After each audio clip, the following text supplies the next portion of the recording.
Oh my gosh. It is crazy. The bracket is not over quite yet. We are into winners finals and losers finals, I think. Or maybe we have another set of we're quarters about do? to wrap up in a So bit. yeah, we've got a couple more sets going on. Not a ton. Nice, yeah. If you're in Allen, you should definitely come check out the tournament sometime. We got these guys. We have the Monday Night Melee on every Monday per the name.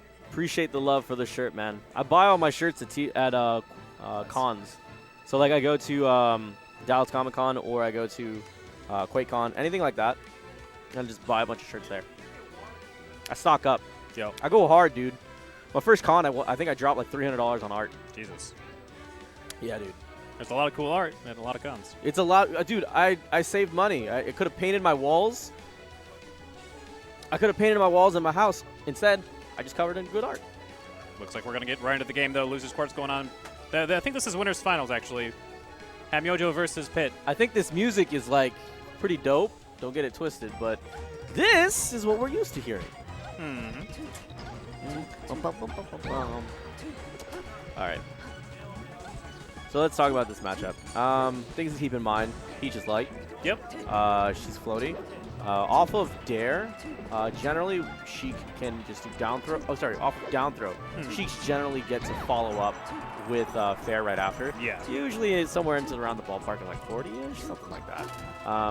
But it depends on the character, of course. Yeah, Peach is a very good weight for those down throw combos. So Sheik can be using that as her finishing move of choice. If Pit starts playing a little bit too patient, a little bit too defensive, and starts shielding a lot, then Hamyojo will have that card to be able to play to finish the stocks. But on the other hand, if he's not staying in shield too much, he has to look out for those random falling forward airs, which will eat through stocks super quick. That's why platforms are so incredible for Sheik. Yes. It really enables drop-down aerials, which Sheik has quite a few good ones. Good job avoiding the turn up there. He's going to go high top platform, and there's a good reaction, though. That's something that Pit and a lot of Peaches are good at, is making sure that while they are just threatening one of the options, they know how to cover the other ones. Nice sweet spot backers coming out, threatening that entire platform. Gonna get a down throw. Gonna have to do the tech chase on the platform, but Hamyojo understanding that just moving forward, positioning himself for that up air. I love the needles there. That was really nice. Built up that little bit of extra percentage because he knew he had him nice and ready. At a 100% pass, he's going to be able to catch those up airs and finish them off here. The pullback from the get-up attack actually helped Hamlin there avoid the fair from Pit. Whoa, big risk with that roll. But now, he bet it all. He bet the farm, and now he gets the follow-up. They've got to get some guaranteed damage off the throw. Good positioning for Hamyojo, doing a very good job just controlling center stage, not letting Pit get off of his back foot. Did you see what he did there? He did falling needles on top onto a shield, and then immediately went for jab. Yep. If he had called out, maybe he would have gone for a grab afterwards. Yeah, the jab is the safe pressure. It's if you're expecting them to try and do something, the jabs are a really good interrupt, since the needles put you at relatively good frame advantage. Because of the amount of hit stun or shield stun it puts you. Yep, and the lack of landing leg from them, since they cancel on the landing. Yep, gonna just throw the needles out, trying to get Pit out of those crouch cancel percents. If he can manage to just put on damage, even lightly, consistently, it's going to be really hard for Pit to come back from this. Peach, a character, she's really good if she has the lead because her trades become, very, very favorable. But it can be kind of challenging for her to not actually trade, and there Hamyojo, that was a good idea, crouch canceling the first hit of down smash to make sure that it sent him towards center stage, but not DIing very well afterwards. Yeah, that's the trick you were telling me about, wasn't it? Yeah, Where you take crouch cancel the first hit, and then you DI accordingly. I think it's up and towards or something. I don't know. And then you pull yourself out of it because of the amount of hits the amount of knockback that you're taking. Yeah, you'll see that a lot, especially whenever Peach is edge guarding and forcing people to go up onto the stage, and then they do the standard stand up and then go into down smash to pull you back off stage. You can use that trick to take a little bit more damage in the short term, but be able to get back in towards center stage. And Hamyojo mops up that last stock. Every time you say mop up, I'm thinking about Italian food. And someone gave you a little bit of French bread. You're just getting that sauce, just finishing it off. Cleaning your plate. God, I'm hungry. All right, let's go. Gonna be going to Dreamland. Pit is gonna survive a little longer, well, significantly longer on this stage. Those big blast zones definitely gonna come into effect. Nice. Ooh, did you see that? Yeah. That was fresh. Drop down back air, power shield, dash out, dash back in, dash attack. Yep. Okay. Once again, setting up the safe forward pressure. We saw this earlier on in the game, and he did basically the same thing too. He did one single empty hop, did another short hop, fell with the forward air, dashed back in, grab. Now, you're asking yourself, what's the big deal? Why is the empty hop so important? One, patience. It shows that he's in control. He feels good. He feels strong. Second is, it's really smart because it's extra time that the shield is decaying. And thirdly, it shows that Pit is respecting him. Yes. Because Pit is respecting him, that tells Hamlin, okay, we're going to have a nice, clean fight. No hidden below the belt. And you know my options, and you're going to respect him. Down smash, taking him over here. My back air is better than your back air, especially at this percentage. That's exactly what Pitt told him. He said he's willing to take that trade. Now, granted, he's losing percentage here, and definitely want to don't do that, especially if you're already down like he is stocked.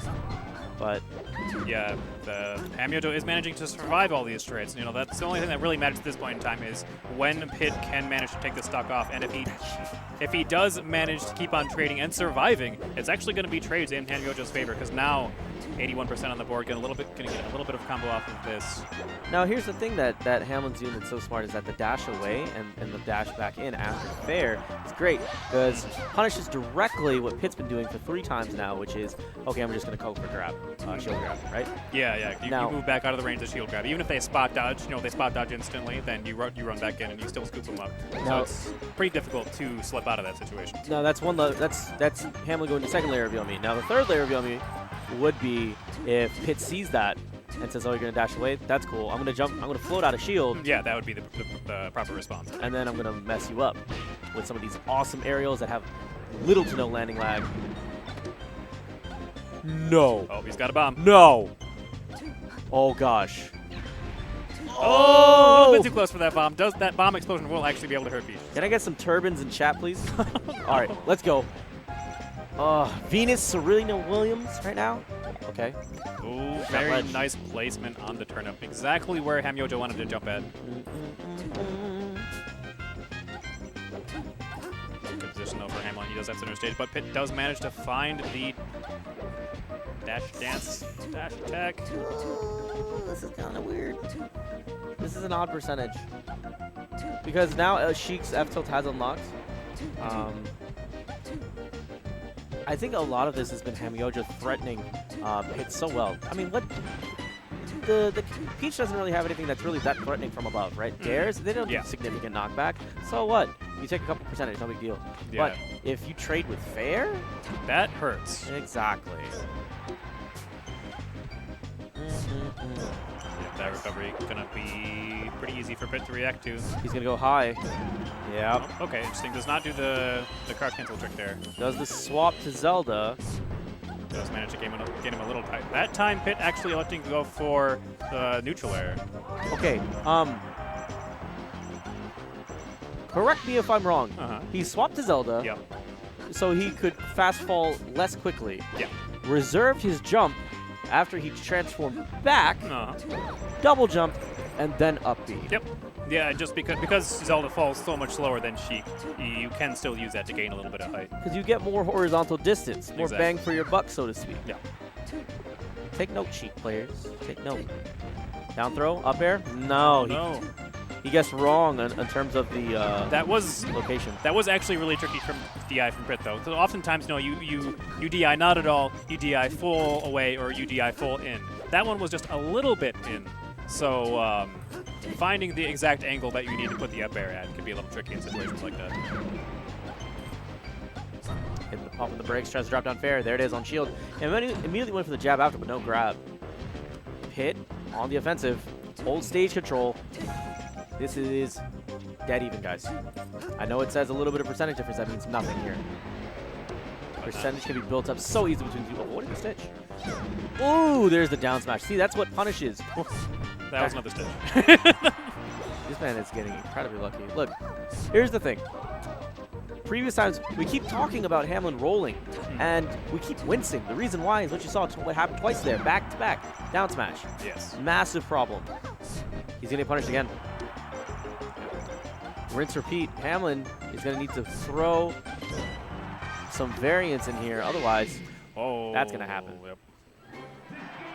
Sometimes all you need to do is press a button in order to kill yourself. The Right. reason being is when you press a button, you're changing your hurt boxes, and once that grazes the blast zone, you're done. Yeah, and there are a lot of special moves that mess with your momentum in odd ways too there. So he may have actually survived if he, just drifted back in towards center stage, but the transformation. It extended his hitbox, or his hurt boxes.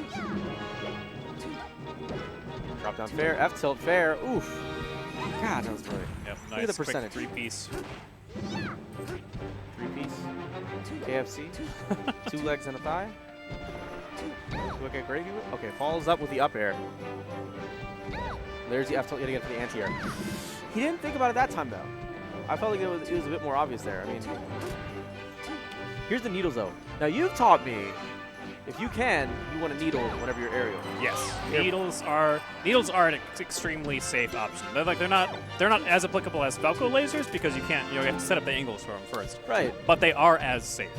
Now, it's safe against Peach to do it horizontally. The reason being is she has a tough time covering the distance. Yeah, yeah. She's no Fox. She's no Sonic. She's no crazy, insane cover the distance character. Right. She's more a floating fortress. Yeah. Some characters like the Fox and Falcos can actually like full hop over the needles, and then just use their aerial drift to come in over it and punish that. But Peach can definitely not do that. If she's not already like setting up the full hop float towards you, which obviously you shouldn't be throwing grounded needles at her when she is, then there's not really much she can do about it. Down throw. Yep. There's the fair instead. Builds the percentage, gets the positioning on the stage. Down smash, calling out the action out of shield. Another one, back to back. Yeah, it looked like he was predicting the roll, but doesn't react quite in time. Up air or forward air? Forward air is not going to finish it quite yet. It is getting the percent for up air will definitely do the job, though. So one more grab on Pit from hamyojo should do the trick. Ooh, you saw that? He knew the grab was coming, jumped up to the top platform, dropped down with an aerial. Clean stuff. See, that's really smart. I mean, Pit is incredible. He's doing a good job of playing neutral edge guards well. The problem is that he isn't getting his hits off. He has no openings. And Hamlin's just grabbing a bunch of them. Now, granted, he's not doing some crazy, awesome extended combo game just yet, but he's been doing a good job of just catching straight hits and converting them well. Just basically, no crazy extended stuff. Now, Yeah. the big thing is that Hamlin has been rolling a ton, especially at ledge. And Pit's been spacing it very well and guessing those down smashes and landing them pretty consistently. I think the last game spoke volumes to that. Yes. Ooh, float fair. Guess the roll in. Back to center stage. Where's he going? Okay, just going to get the light back air off the down throw. Not too huge damage, but still pretty good position. Going to take this opportunity to pull some needles. Pit probably going to set up a little impromptu turnip farm. Make some quick money for her family. I actually like the positioning from hamyojo here because if Pit does throw a stitch face up, well, just like, yeah, you could grab potentially snatch that up. I mean, he's just going to wait. Oh, okay. Oh, excuse me. Excuse me. Are you kidding Please. me, dude? Oh, We got it! Oh, the shield. yeah, No. stitch faces do so much shield damage. Okay, well, that was insane, but nothing really too big happened off of it. Down throw. Up air. air? No. Whoa. He fooled both of us. Yeah. Oh, the neutral air cutting through the platform fall through, and hamyojo will be too far away to actually get on stage. Now, it's no big loss as long as Hamlin cleans up his plate here. Yeah, if he gets the grab here and finishes the stock off. Oh, again, the slight DI from Pit manages to get him out of it. Smart. Dead even game here, folks. Winner of this gets you advanced to Grand Finals from the winner's bracket. Yeah, winner's side on Grand Finals is a very, very big advantage. Massive. You can download everything. You literally get FiOS. Yeah. hamyojo playing from the corner. Not being too unsafe, though. Fighting pretty well, managing to get back to center stage now. Nice narrow to shield, punishing the neutral air. Forward air going to put him in a great position to edge guard. But getting clipped by the parasol. Okay, nice needles. Yeah, the needles are back far enough that you're not going to be trading anything with that forward air. Well, it also shows Hamlin is going for the confirmed kill, right? He's going for the guaranteed damage versus the possible kill. Which is, in general, how hamyojo will play. He's usually a bit more reserved, goes for like the... Definitely goes for lower risk before higher reward. And Hamlin, the devil of DFW, manages to advance in the grand finals from the winner's bracket. Nice back and forth play. Pitt, there was definitely the moment there in Game 3 where Pitt was like, okay, I figured you out, and like was doing stuff and pushing him against the wall and punishing a lot of his roll.